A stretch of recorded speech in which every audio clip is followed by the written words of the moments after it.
Hey guys, let's talk about verb patterns today. By verb patterns, I mean the way we need to use verbs in sentences according to each other. When we have a second verb coming after the first verb, for example, in these sentences, I decided to stay. I'm planning to practice my English. Or I want you to go. So in these sentences, you can see that the second verb appears in the form of to plus infinitive. To go, to stay, to practice.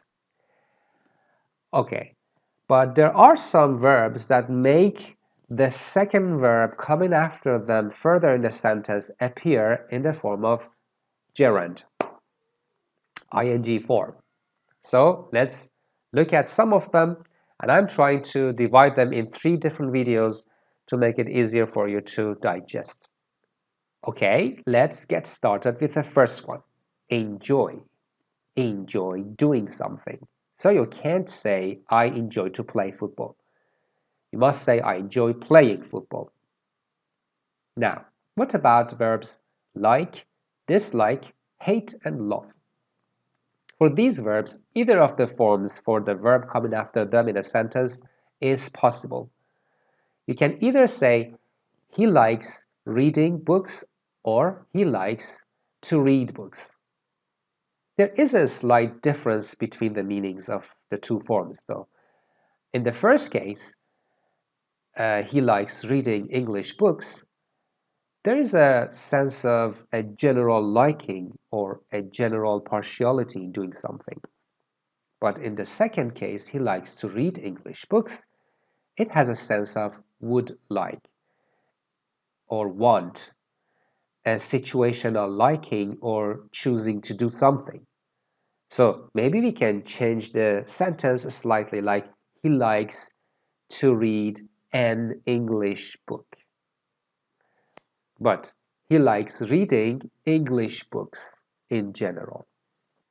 The next verb, finish. Finish doing something. Don't say, have you finished to speak?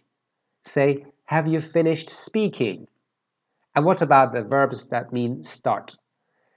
Either to plus infinitive or the gerund follows these verbs like begin, start, commence. She began to speak or she began speaking, and they exactly have the same meaning. I started to work or I started working. Exactly the same again. Let's look at the next one, and the next one is go on, continue, keep up, keep on. They all have the same meaning.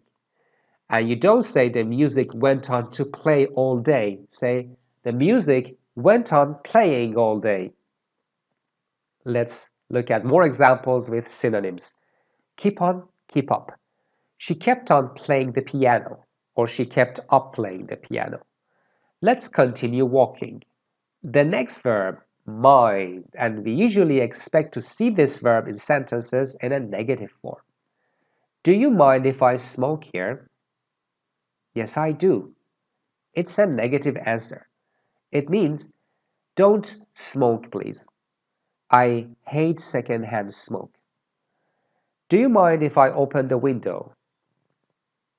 No, I don't. It means, go ahead and open the window.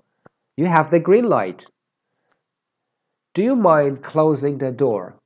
It's politely asking someone to go and close the door. So, if it's okay with you, if you don't have any problem with it, you say, no, I don't. I don't mind it. I don't mind closing the door. But if you have problem with it or you are not okay with it, you can't accept it, say, yes, I do. I'm sorry. Let the door be open. To mind is one of those verbs that make the second verb coming after them appear in a gerund form, like, would you mind opening the door? Practice, the next verb. Don't say, you must practice to speak English. Obviously, we say, you must practice speaking English. And that was all about today's video.